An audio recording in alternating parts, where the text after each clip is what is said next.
Hello दोस्तों, स्वागत है आपका अपने चैनल साइनिंग मून में। आज हम गोगा जी के बारे में पढ़ेंगे। गोगा जी के बारे में विस्तार से हम देखेंगे। उनकी जो की विदंती है वो भी मैं आपको सुनाऊंगा, जिसके पीछे क्या कारण था, इनका गोगा जी नाम कैसे रखा गया और जब इनका युद्ध हुआ अर्जुन सज्जन के साथ तो इनके बीच क्या कारण था और कैसे ये पूरा घटनाक्रम हुआ।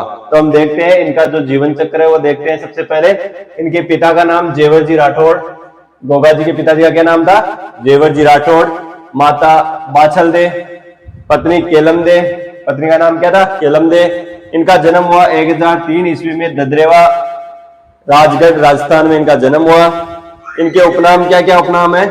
जाहर पीर, नागराज के वंशज कहा जाता है इनको, गोगा चौहान, जाहरवीर, गोगा राणा, नाग देवता आदि नामों से इन्हें संबोधित किया जाता है। इनके अलग अलग नाम है, अलग अलग क्षेत्र वाइज इनको नाम दिया जाता है। जाहरपीर नागराज के वंशज, गोगा चौहान, जाहरवीर, गोगा राणा और नाग देवता।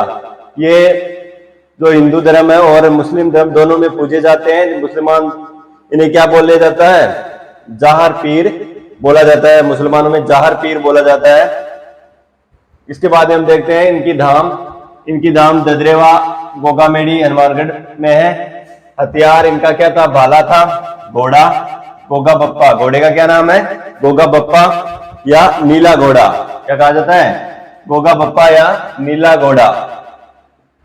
नीला घोड़ा, गोगा बप्पा या नीला घोड़ा। इनका मेला भाद्रपद नवमी, गोगा नवमी को लगता है। कब लगता है? भाद्रपद नवमी, गोगा नवमी को इनका मेला लगता है। ये जन्माष्टमी के दूसरे दिन इनका मेला बढ़ता है। इसके बाद हम देखते हैं इनके मौसेरे भाई अर्जुन व सर्जन, इनके साथ युद्ध करते हुए इन्होंने युद्ध किया। मोहम्मद गौरी से भी इन्होंने युद्ध किया। तो हम शुरू करते हैं। सबसे पहले जो गोगा जी है वो जेवर जी और बाछल दे, इनकी माता का नाम क्या था? बाछल दे, इनके पुत्र है।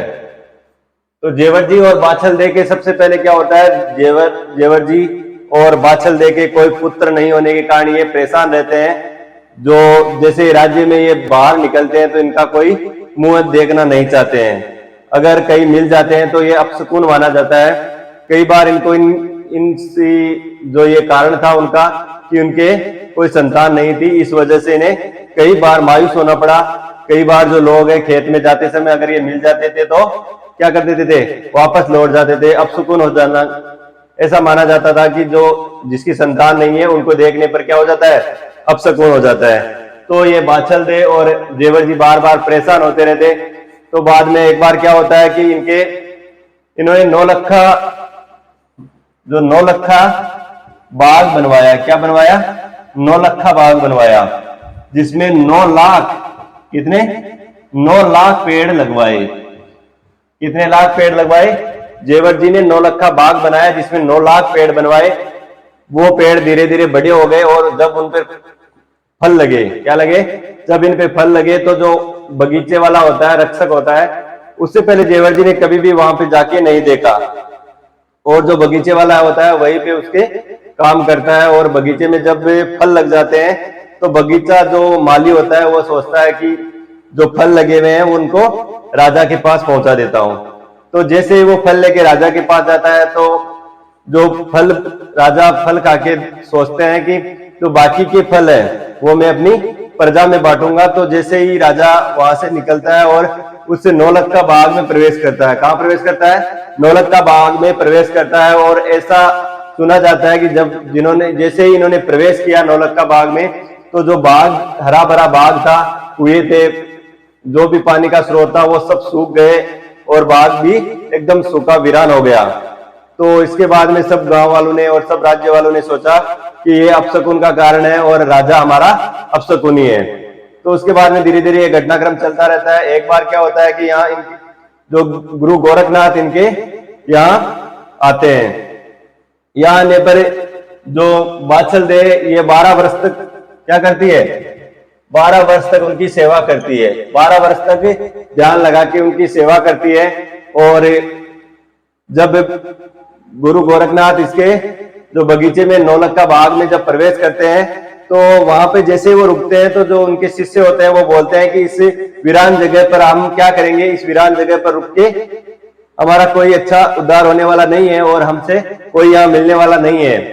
तो जब गोरखनाथ ने ऐसा बताया कि जो मेरी ये भस्म है, उन्होंने कुछ चुटकी में भस्म दी और जैसे ही बोला कि इस पेड़ों पे उसको छिड़क दो, जैसे ही वो छिड़कते हैं तो जो बाग उजड़ गया था वो वापस हरा भरा हो जाता है, पानी हो जाता है कुएं में और सब कुछ वैसे के वैसे हो जाता है। तो ये देखकर जो बाछल है वो 12 वर्ष तक भगवान के लिए उपासना करती है। उसके बाद में जैसे ही ये गोरखनाथ जी है वो जाने लगते हैं तो बाछल देव बोलते हैं कि मुझे इसका कोई फल मिलना चाहिए। तो उसने कि कल आपको फल मिलेगा, तो कल आप सुबह जल्दी आ जाना और आपका इसका परिणाम आपको दे दिया जाएगा। तो क्या होता है, जैसे ही बाछल देव जब बाग में जाने के लिए तैयार हो जाती है तो उससे पहले बाछल देव की बहन होती है, बाछल देव की बहन होती है, उसका क्या नाम होता है, बाछल देव की बहन का नाम होता है काछल। क्या होता है, काछल नाम की इनकी बहन होती है। वो बाग में पहुंच जाती है और जो गोरखनाथ है उनसे वो फल ले लेती है। गोरखनाथ उन्हें 2 फल देते हैं, जिसे उनके 2 पुत्र होते हैं, अर्जुन और सर्जन। 2 पुत्र कौन होते हैं, अर्जुन व सर्जन का जन्म होता है और वो चले जाती है। उसके बाद में बाछल रोती हुई आती है और बोलती है कि मुझे तो कुछ मिला ही नहीं। तो उसने क्या बोला कि जो धूप होता है, गूगल धूप, क्या होता है, गूगल धूप का आशीर्वाद दिया और उन्होंने इनको संतान प्राप्ति का आशीर्वाद दिया, जिसे गोगा जी का जन्म होता है। और जो गोरखनाथ है, गुरु गोरखनाथ ने बोला था कि इनका जो यश है वो चारों तरफ फैलेगा।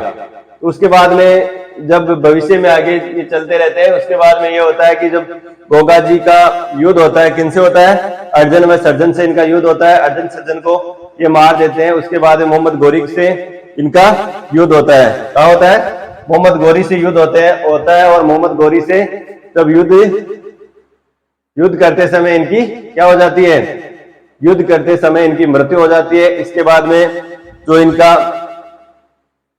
सामंत होता है, किनका, गोगा जी का सामंत होता है, वो मोहम्मद गौरी के जो उनका जो युद्ध वाला क्षेत्र होता है उनमें घोड़ा लेके इनमें शामिल हो जाता है और सोमनाथ लूट के लिए वो चले जाते हैं और उलझा कर उसको कई जैसलमेर साइड में थार के रेगिस्तान में उनको लेके जाता है और वहां पे वो जो दुश्मन योद्धा है उन पे टूट पड़ता है और जो सेना होती है उनको मार गिराता है। बाद में वो खुद भी शहीद हो जाता है।